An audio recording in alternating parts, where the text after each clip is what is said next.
My name is Nick Montgomery and I'm an automotive technician, and this is my plan to introduce mandatory E85 gas stations across all 50 states. Today I'll be talking about why E85 is better than unleaded gasoline. Unleaded gasoline comes from fossil fuels. It causes high emissions and the gas prices are insane. The solution to it is E85. It'll have a project budget, conclusion, and some questions. One bad thing about fossil fuels is that the technique that is uses to mine the sand leaves huge holes in the earth and devastates the ecosystem, which is what comes from when you mine unleaded gasoline.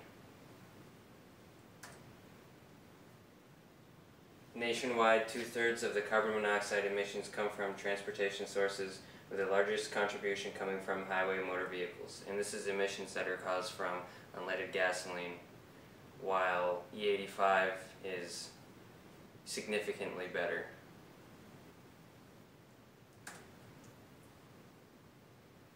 Gas prices. The price of crude oil accounts for more than half the price of gasoline. This is another issue that we have with gasoline.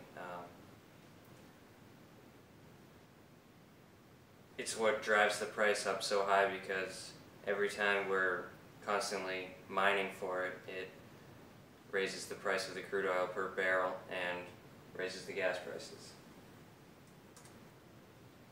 The target market that E85 can contact is everyday commuters, which are people commuting back and forth to work, fleets of vehicles like a bus group or anything like that. It's used for performance. You can gain about 20% more horsepower, typically. And it's good for off-road use because there's no emissions, so that'll help out anyways with more power.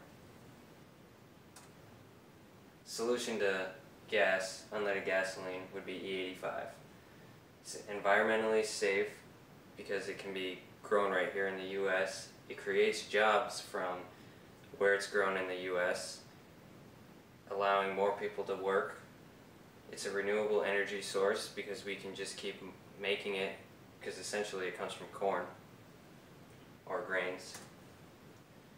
And this is a blender pump that's used. It allows us to still keep the regular unleaded gasoline for the people that can still use that, or the different types of ethanol. You got E30, E50, and E85, and they're all types of E85.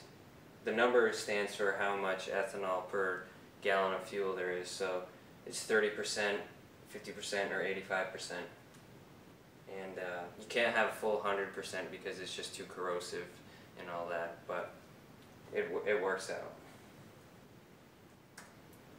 This is the process that is used to create the E85. What you do is you get your corn, it's in your storage, it goes through the hammer mill, then to the cooks/slurry tanks. It gets jet cooked, liquefied, put into fermentation, and then the gases that are released from that are vented to the atmosphere or to a recovery facility, and then it's distilled and it goes into this other process, which then puts it into the storage tank where it can be shipped out for fuel. The budget that it would cost to start one of these projects: you would need blender pump, which is about $15,000 a piece. You roughly need maybe 2 per gas station. Fuel for a delivery, truck rental, etc., about $10,000. Project manager for 1 year is about $40,000.